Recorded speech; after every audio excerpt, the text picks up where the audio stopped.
Okay, sagutin natin yung tanong na isa nating follower. Medyo mahaba yung tanong niya pero marami po tayong matututunan dito at kadalasan na nangyayari po ito sa mga detachment. Okay, ito po yung tanong niya. Isa po akong security guard kasi po may regular duty po kami. Tapos po sa ibang area pag kulang ang security guard sa amin po, kumukuha ng pajujutihin. Ayaw naman po namin mag-duty sa ibang area kasi po pagod na rin kami sa regular post namin. Minsan 24 hours duty at kung minsan naman po 36 hours duty. Ang sabi po ng agency, pag tumanggi daw po kami at hindi nag-duty sa sinabi nilang area, isuspindi daw po kami o kaya ilipat sa ibang area. Tapos minsan po hindi pareho ang bigay ng sahod sa area na pajujutihan sa amin. Pero po sa regular post namin ay okay naman po ang pasahod. Pwede po ba kaming alisin ng agency kapag hindi po kami nag-duty sa iba? Kahit may regular post po kami, maraming salamat po. Kung i-post niyo po sa FB po ang tanong ko, kung ito, pwede po sir, wag niyo na pong isama name ko. Ang dami ko pong matututunan sa mga video niyo po. Maraming salamat po. God bless. Sa tingin ko kay sir, isa siyang naayos at maanong magtrabaho. Ito po yan. Totoo naman na command responsibility or call of duty yung mga binibigay ng agency sa atin, sa mga area, sa mga ganyan. Pero kung ating pagbabatayan, may mga rights po ang mga security guard na tumanggi. Kasi unang-una po, ito'y hindi na nila area of responsibility. Kumbaga, hihiramin ka lang. Kung pagbibigyan ng agency, given naman po yun kasi agency natin yan. Tama naman. Pero may karapatan din ng mga security guard na tumanggi. Lalo't ganyan sinasabi niya na to 24 hours na sila, nagte-36, matapos hihiramin pa. So, dapat ang agency, tingnan nila, ano ba ang kakulangan? Hindi dapat din yan kasi kung sa labor code ang pagbabasihan dyan, negative po yan. Kasi syempre, may post ka, dyan ka lang dapat. Ngayon, si agency, hahanap talaga siya ng guardian na reliever niya, yung tinatawag na yung siya yung magre-refill dun sa mga kulang. Kasi may mga ganyan Anong tawag baga doon na siya yung, halimbawa, kulang sa gantong area, siya yung pupunta.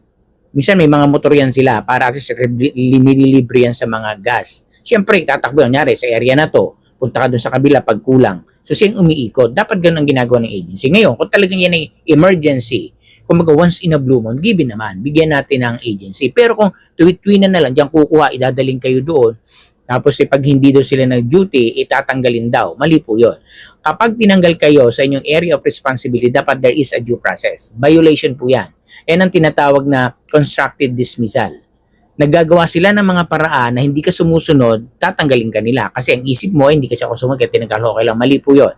Dapat po dyan, yung pagtanggi mo ba is reasonable ba? Kung pagod ka na 24 hours, dapat lang tumanggi ka. Hindi tayo robot. Hindi dapat, kaya kailangan marunong kayong magsalita. Hindi to paglabag, yung parang sumasagot ka, tinitingnan, bakit ka sumagot? Maayos ba? Polite ba? Nangangatuwiran ka dapat lang. Even sa Bible, sinabi ni Lord, bali ka, mag-usap tayo. Hindi sinabi na, yan ang gusto ko, yan ang sundin niya. Hindi. May nag-complain, di ba? Sa Bible, nababasa yan. Sabi niya, sige, halika, pag-usapan natin. Mag-usap. Kaya nga nandun niya, communication, coordination, and cooperation. Hindi po pwede nyo may pananakot dyan na sige, pag hindi kayo sumunod pumunta ron, tatanggalin ko kayo dyan. Mali po yun. Huwag kayo maniniwala sa ganun. Kung tama ang ginagawa, kaya nga kayo magtrabaho po tayo ng tama sa area of responsibility natin kung willing tayo dyan. At kung minsan lang naman, pagbigyan natin. Ganun po talaga agency na. Pero yung meron ng ganito, na siguro palagi kasi nagko-complain na si sir, na pag hindi do sila pumunta doon, tatanggalin sila sa area nila. Huwag kayong maniniwala doon. Kailangan nasa due process yan. Dapat may mga offenses po yan. Kaya nga, di ba, meron tayong code of discipline sa mga agency. Kailangan masunod po yan. Meron pa nga first offense, second offense, di ba? Pero kung talaga naman yung iyong ginawang violation is grounds na ikaw ay ma-terminate agad, mapalit ka dyan, yun po yun. May mga grounds po yan. Kaya nga dapat tayo mga guard, maging aware tayo. Una lang naman dyan, pagbutihin natin yung trabaho natin. Pwede tayong tumanggi. Basta't magsabi lang na huwag tayong maging maangas, maging bastos, excuse me, sa mga boss natin.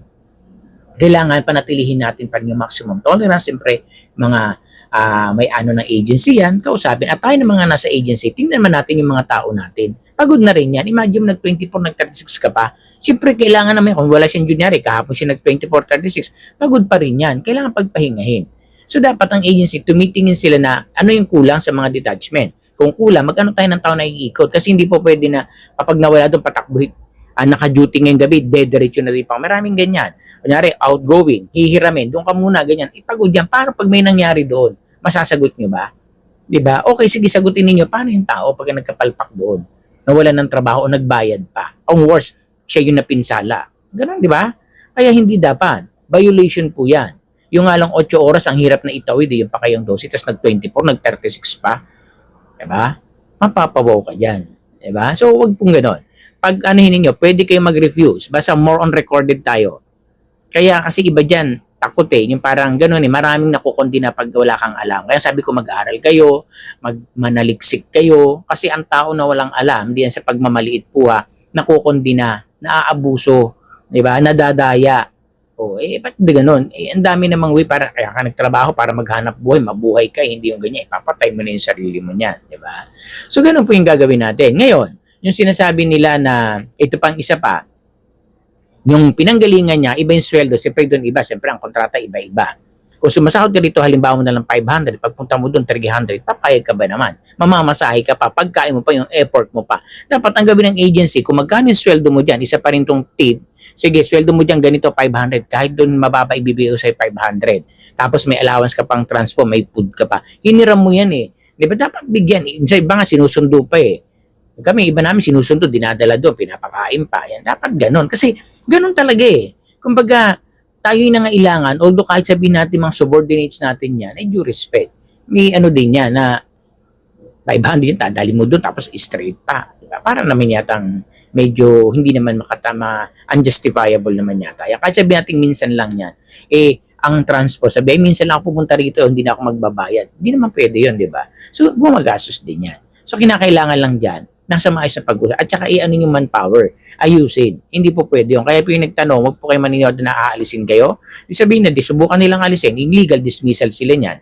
O, di ba? Pag gano'n tinanggal kayo na walang kabog-kabog, hindi ka lang sumunod, may reason ka naman, straight na ako, pagod na ako. You have the rights to refuse. Dapat, kung gano'n naman, at binigyan naman kayo ng magandang laban, okay naman, sige. Alam namin pagod na kayo Baka pwede punta ka doon bukas. Pero yung sweldo mo, ganun pa rin. Libre na kita sa pamasahe. Paano pa kita ng pagkain kahit yung lunch mo, i-free ko na. Diba? May mga naman ng agency dyan May mga budget naman sila dyan Dapat binabudgetan ng agency yung mga ganyan na yan ang kailangan budgetan. Diba? Dahil needs yan Everyday kailangan. Minsan nawawalan ng tao. Yung mga gada-ganyan, sigurado magmamadali, magagawan pa yan. Kasi nangyari sa amin yan Nahawak ko dito dati when I was in Mandaluyong. Agawan pa kami. Kasi nga, pare-pares lang naman din sweldo. Yun nga lang, siyempre, dagdag 8 hours lang kami. Diba? Yung mga kasama ko niyan, talaga, sir, pag tawagan mo ako kasi akong tumatawag sa kanila pag kulang. Hawak namin yung mga ganito, sige, buluso kayo, yan. Nagmamadali pa. Pero before, ayaw nila kasi nga doon, nawawala naman yung kanilang sweldo. Ang dami nilang OT, pagdating na sweldo, kulang. Kaya ang tatamad nila dati, ayaw, straight magbubulusok naman ako, tapos pag sweldo, kulang. Yung ako na naghanda, di naman sa pag-ano, alam nila, talagang nakumikita sila. Sabi nila, nakukuha namin yung tama.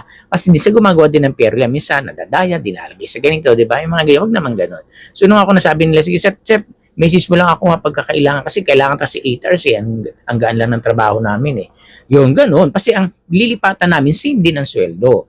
Kaya talagang agawan. Hanapan kami, sir, pag kulang andito lang kami, ganyan. Ganun, kasi kung maganda ang sistema, imposibleng di susunod ang mga guard. Nagre-refuse sila, may nakita sila na inaayawan nila. Kahit naman tayo di ba? Kahit naman kayo mga nasa agency, pagka medyo hindi nyo nakuha yun, dapat supposed to be, na dapat sa inyo, hindi. Kaya nga dapat tayo mga guard, kayo, pahalagahan nyo yung sarili ninyo. Huwag nyo sabihin na gwardiya lang. Ako, kahit kayo sabihin gwardiya, you are security guard. Mayroon kayong pamilya na binubuhay, mayroon kayong plano sa buhay, gusto nyo magpahinga, karapatan nating mga security guard na magpahinga. Hindi po pwede na talagang kayod marino ka dyan, di ba? Okay, maniniwala sa ganun. Basta tama ang trabaho mo, maayos mong ginagampanan, hindi ka tatanggal, hindi ka mawawala. Na kay client din yan. Si client din na mag-justify yan, not the agency. Pwede kayong communicate kay client kapag gano'n ang agency. Hindi yan sa pag-ano Kasi siyempre, ang nagbibigay ng sweldo natin dito is the client, not the agency per se. Like kung sinasabi ng agency, kumukuha lang sa atin ng konti, kakaparanggot lang. Ganun lang po, kumbaga gumaganan siya, kumbaga layman's term. Hindi naman talaga na nanggaling sa nila pinapasahod sa mga gwardiya nila. Diba? Siyempre, ganun talaga business yan, pero maliit ang kinikita ng agency, hindi naman ganun kalaki. Kaya nga, give and take. Pero wag naman sobrang abusuhin ang guard despite na lumago ang agency. Wag ganun. Dapat na andun yung kapwa-tao ba. Naghahanap buhay ako, nagninegosyo ako para sa mga taong itong mabuhay din sila na katulad ko. Di ba hindi nyo papatay natin itong mga guard na sa trabaho tapos tayo nag-aasensuhan? What for? Di ba? Hindi naman tayo habang buhay sa mundo na to eh. So wag ganun. Dapat tayo di mga guard na nanaliksik. Wag kayong nagpapadumina. Pag alam yung tama, mga tuwiran ng tama, magalang. Pwedeng magsabi ng no, basta't maayos, hindi pasigaw. Ngayon, kung sinisigawan ka na, medyo konting ano din. Mahirap naman yung sigaw ka lang ng sigaw. Itong mga to, gano'n, wag gano'n. Dapat mapangit yung gano'n sa agency na sisigaw-sigaw yung mga gwardiya. Hindi na gano'n, hindi naman alam na ngayon sindakan sa ganyan. Ang ngayon lang is kausapin natin ng maayos kung paano ba. Pwede kayong tumanggi. Pero kung minsan lang, like ko sinasabi, pagbigyan natin sa agency. Siyempre, agency natin yan, pahalagahan natin magmalasakit tayo. Kasi nga, nandiyan pa rin tayo kung wala tayo dito sa area natin. Kung wala sila, wala tayo sa area natin. Pero kung abuso na yung panay-panay na, teka lang, pwedeng magsabi ng say no. Pag-aralan po natin yan, mga security guard, na magsalita ng say no. Ang pagsalita ng say no, hindi yan pagbabastos, hindi sa walang galang, hindi. Karapatan natin yan. Kung ayaw mo, wag. Kahit sila gusto, di sila yun. Iba kayo. Sabihin na, bakit sila gusto, bakit ikaw ayaw? Kung titignan natin, sila yun. Hindi pwede yung utak nila ilagay natin sa utak natin at yung utak natin ilagay natin sa utak nila. Magkaiba. Kaya kung ano ng ating tao, respeto natin. Basta't naman, reliable naman, na talagang karapat dapat. So yun, sa Saray, nagtanong dito, sana makatulong sa'yo. Pwede kang tumanggi kung talagang karapatan mo naman or talagang napagod ka na, straight ka na, tanggi kayo. Hindi po pwede. Kasi pag kayo yung health ninyo, makompromise kayo, paano na? Diba ang hirap magkasakit? Kaya kung ang ramdam nyo sa katawan ninyo, sabi nga, who knows yourself rather than you? Sino ba ang tunay na nakikilala sa sarili mo kundi ikaw? Kung pagod ka na, nahihirapan ka na, say no.